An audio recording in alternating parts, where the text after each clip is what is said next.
இந்த சிக்கன் ரெசிபியோட க்ரீமி டெக்ஸ்சரும் அடிபொலி டேஸ்ட்டும் ஒரு தடவை செஞ்சு கொடுத்து பாருங்கள். குழந்தைங்கள்லேருந்து பெரியவங்க வரைக்கும் திரும்ப திரும்ப செய்ய சொல்லுவாங்க. ரொம்பவே சிம்பிள் ஆனால் ஹைலி அடிக்டிவ். முதல்ல சிக்கனை மேரினேட் செய்ய இஞ்சி பூண்டு பேஸ்ட்டு, தயிர், மஞ்சள், மிளகாத்தூள், தனியாத்தூள், பெப்பர் பவுட்ரு, உப்பு சேர்த்து நல்லா மேரினேட் செய்யணும். கூட டொமேட்டோ சாஸும் இல்லாட்டி அரைச்ச தக்காளி ஒன்று கூட லெமன் சேர்த்து நல்லா கலக்கி ரெஸ்ட்டுக்கு விடுங்க. இப்போது பேனில் எண்ணெய் இல்லாட்டி பட்ரு காஞ்சதும் மேரினேட் செஞ்ச சிக்கனை போட்டு ஸ்லோ மீடியம் ஃப்ளேமில் ஃப்ரை செய்யணும். தண்ணி சேர்க்கக்கூடாது.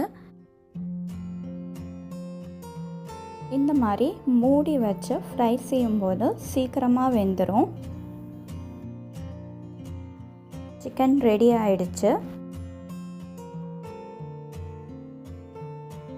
இப்போது ஒரு பேனில் பட்ரு கூட 2 டேபிள் ஸ்பூன் மைதாவும் சேர்த்து பச்சை வாசனை போகிற வரைக்கும் கிளறி விடுங்க.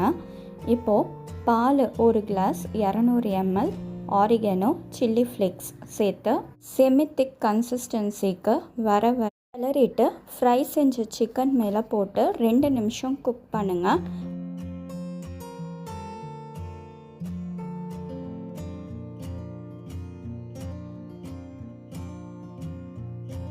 அடுத்ததாக மொசரல்லா சீஸு 1 கையளவு போட்டு கிளறி விடுங்க.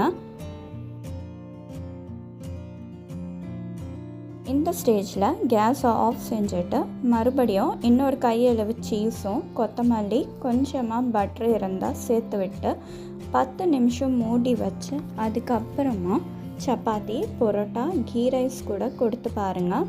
அவ்வளோதான், நீங்கள் தான் அன்றைக்கி ஏஞ்சல். இந்த டர்க்கிஷ் சிக்கன் ஒரு தடவை கண்டிப்பாக செஞ்சு பாருங்கள். இந்த இன்ஸ்டா ட்ரெண்டிங் வைரல் ரெசிபியை ஒரு தடவை செஞ்சு பார்த்துட்டு கமெண்ட் பண்ணுங்கள். ரெசிபி பிடிச்சிருந்தா லைக்கு, சப்ஸ்கிரைப் பண்ணுங்கள்.